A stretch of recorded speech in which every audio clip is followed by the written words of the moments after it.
सिडमैक mechatronics IPO का आज हम कंप्लीट रिव्यू करने वाले हैं और जानते हैं क्या इसमें अप्लाई करना है, अवॉइड करना है, कितना लिस्टिंग वगैरह हो सकता है, सब कुछ यहाँ पे हम एक्सपेक्टेशन वगैरह सब कुछ डिस्कस करने वाले हैं। तो आओ सबसे पहले शेड्यूल देखते हैं। 4 मार्च यानी कल आईपीओ ओपन हो रहा है, 6 मार्च को क्लोज हो जाएगा। अलॉटमेंट की बात करें तो 9 मार्च को आएगा। लिस्टिंग की बात करें तो 11 मार्च को आपकी लिस्टिंग हो जाएगी। इस आईपीओ की लिस्टिंग 11 मार्च को हो जाएगी।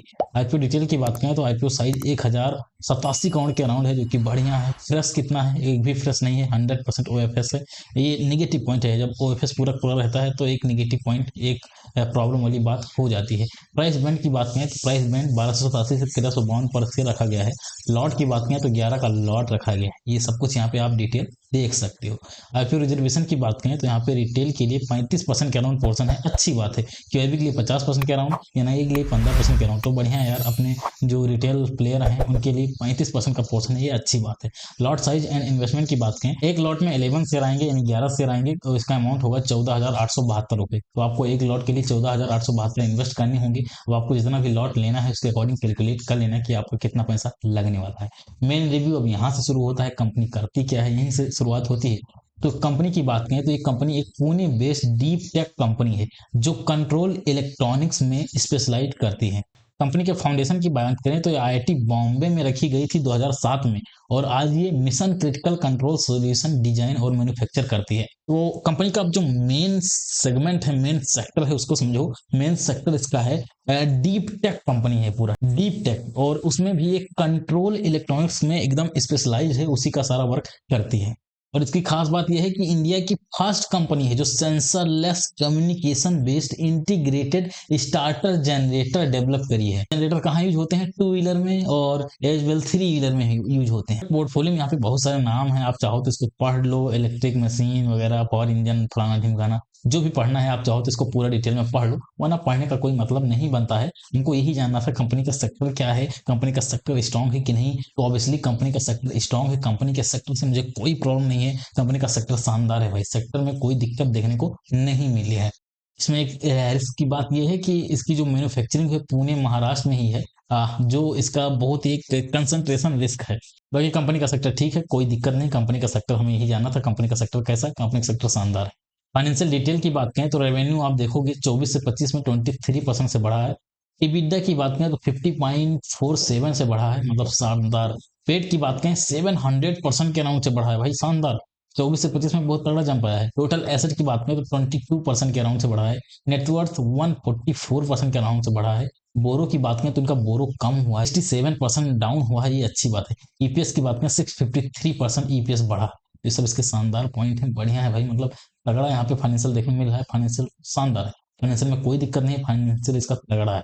वहीं और कुछ इंडिकेटर देख लेते हैं, जैसे आरओई वगैरह देखते हैं कैसा है। आरओई 20% है, शानदार है। आरओसी 32% है, शानदार है। डेट टू इक्विटी 0.17 है, 0.5 से कम है, बहुत ही शानदार। रिटर्न ऑन नेटवर्थ 17% के अराउंड है, बढ़िया है। वेट मार्जिन 10% के अराउंड है, ठीक ठाक है। इबिडा मार्जिन 20% है, ठीक ठाक है यार। प्राइस टू वैल्यू भी ठीक ठाक देखने को मिल रहा है। ईपीएस भी यहाँ पे ठीक ठाक देखने को मिल रहा है।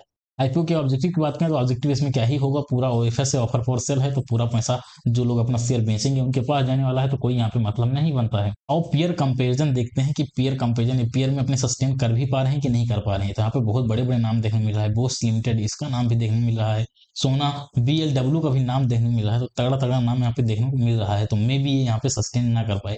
ईपीएस की बात करें तो अपने आईपीओ का ईपीएस 11 के अराउंड है, जबकि बोस का ईपीएस जो है 683 के अराउंड है। अपने आईपीओ का पी 125 के अराउंड है। इतने ज्यादा हायर प्राइस पे अपना आईपीओ ला रहे हैं। वहीं इसका देखोगे बोस का, जो कि इतनी शानदार कंपनी है, उसका पी 51 के अराउंड भी ट्रेड कर रहा है। तो यार चलो ठीक है। रिटर्न ऑन नेटवर्थ की बात करें तो अपने आईपीओ का return on net worth I think दूसरे नंबर पे देखने मिलेगा। सबसे नंबर 1 पे आपको इसका मिलेगा, दूसरे नंबर पे आपको अपने आईपीओ का देखने मिलेगा।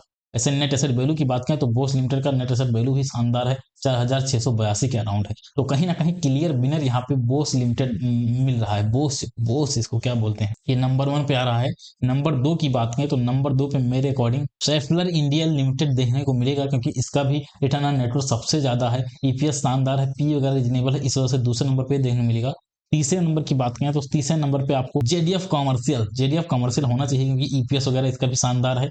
पी वगैरह भी रीजनेबल है, रिटर्न ऑन नेटवर्थ भी शानदार है, नेट एसेट वैल्यू भी शानदार है। यानी अपना जो आईपीओ है, ये अपना जो आईपीओ है लास्ट में जा रहा है, एकदम लास्ट में जा रहा है, ये टॉप 3 में सस्टेन नहीं कर पा रहा है। हमको यही देखना होता है कि कंपनी टॉप 3 में सस्टेन कर रही है कि नहीं कर रही है। तो ऑब्वियसली टॉप 3 में कंपनी सस्टेन नहीं कर रही है, तो ये निगेटिव पॉइंट है भाई, ऐसा नहीं होना चाहिए था। टॉप 3 में सस्टेन करती या मान लो 2 नंबर पे ही आ जाती या 3 पे ही आ जाती, तब भी बेहतर रहता, बट तीनों में से किसी पे नहीं है, तो ये एक निगेटिव पॉइंट है, ये निगेटिव साइन है। तो प्राइस की बात करें फेयर है कि नहीं, तो ऑब्वियसली इसका फेयर नहीं। इतनी ज्यादा हायर प्राइस पे आईपीओ लाओगे तो कहाँ ही फेयर रहेगा, आईपीओ का प्राइस फेयर नहीं है। एंकर बुक की रेटिंग की बात करें तो एंकर बुक का रेटिंग शानदार है। यहाँ पे टियर 1 डोमेस्टिक म्यूचुअल फंड 68% के अराउंड पोर्सन है, टॉप एफपीआई 14.75% पोर्सन है, एआईएफ 8.29% पोर्सन है। सब ये लॉन्ग टर्म वाले हैं भाई, लॉन्ग टर्म वाले।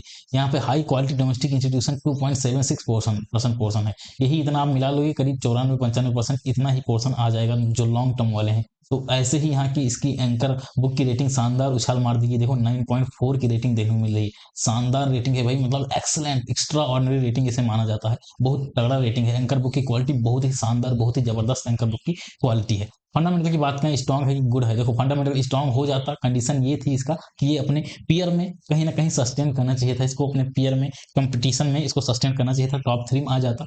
दूसरा कंडीशन ये है कि आईपीओ का प्राइस फेयर होता, इसका जो प्राइस था वो फेयर होता, तब ये स्ट्रांग में आ जाता। और इन्हीं 2-3 चीजों की वजह से ये जो है स्ट्रॉन्ग कंडीशन में नहीं आ पा रहा है। फंडामेंटल इसका गुड है, तो जब फंडामेंटल गुड रहता है तब आप लॉन्ग टर्म के लिए चाहो तो होल्ड करो, चाहो तो ना करो। स्ट्रॉन्ग रहता है तो ऑब्वियसली होल्ड कर लेना चाहिए, ज्यादा बढ़िया ऑप्शन रहता है। बट जब फंडामेंटल गुड रहता है तब आपके ऊपर छोड़ता हूँ, आप रिस्क टेकर हो, रिस्क लेना जानते हो तभी होल्ड करना, वरना नहीं करना। जीएमपी की बात करें, 6 रुपए का जीएमपी है, 0.4% का जीएमपी चल रहा है, जो कि बहुत ही डाउन जीएमपी है।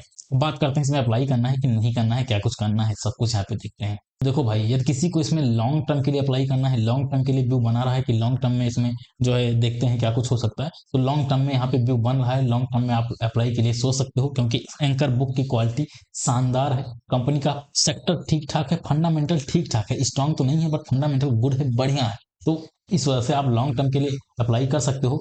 एज वेल एज, यदि आप लिस्टिंग गेन के लिए अप्लाई करना चाहते हो, लिस्टिंग गेन मतलब शॉर्ट टर्म के लिए 1-2 दिन के लिए होल्ड करना चाहते हो, 1-2 दिन के लिए पैसा लगाना चाहते हो, ऐसा कुछ करना चाहते हो, तो उसके लिए भी आप कर सकते हो। लेकिन कंडीशन वही है कि आप रिस्क टेकर हो, यदि आप रिस्क ले सकते हो तभी इसमें अप्लाई करना, वरना तो स्किप ही कर देना तो ज्यादा बेहतर ऑप्शन रहेगा। यदि आप रिस्क ले सकते हो तभी इसमें अप्लाई करना, for long term as well as short, दोनों के लिए आप जो है तभी अप्लाई करना जब आप इसमें रिस्क ले सकते हो, क्योंकि ये थोड़ा सा रिस्की है। देखो लिस्टिंग की बात करें तो जहां तक मेरा मानना है कि 5-7% का यहाँ पर लिस्टिंग हो सकता है। रीजन क्या है, एंकर बुक की क्वालिटी शानदार है, फंडामेंटल ठीक ठाक है, इस वजह से मुझे लगता है कि इसमें के टाइम ऑर्डर यहाँ पे ज्यादा देखने को मिल सकता है, बाइंग ऑर्डर ज्यादा देखने को मिल सकता है, इस वजह से इसकी ठीक ठाक लिस्टिंग देखने को मिल सकती है, 5-7% ऐसी कोई लिस्टिंग देखने को मिल सकती है। बट वही कंडीशन है कि लिस्टिंग लेने के लिए तभी अप्लाई करना भैया जब आप रिस्क ले सको, 5-7% के लिए तभी अप्लाई करना जब आप रिस्क टेकर हो, रिस्क लेने की क्षमता आपके अंदर हो। ऐसा नहीं कि थोड़ा सा लॉस हो, 4-5%, 2% लॉस, बस तुरंत आपका आईपीओ से भरोसा उठ जाए। बोल रहा हूँ भरोसा उठा है, बहुत लोग आईपीओ मार्केट छोड़ के गए हैं, मुझे पता है भाई, मैं तो चैनल चलाता हूँ, मुझे बेहतर पता है, मुझे मेरे पास पूरा डेटा है कि आई होप इसमें दोनों व्यू बन रहा है, long term as well as short, दोनों के लिए व्यू बन रहा है।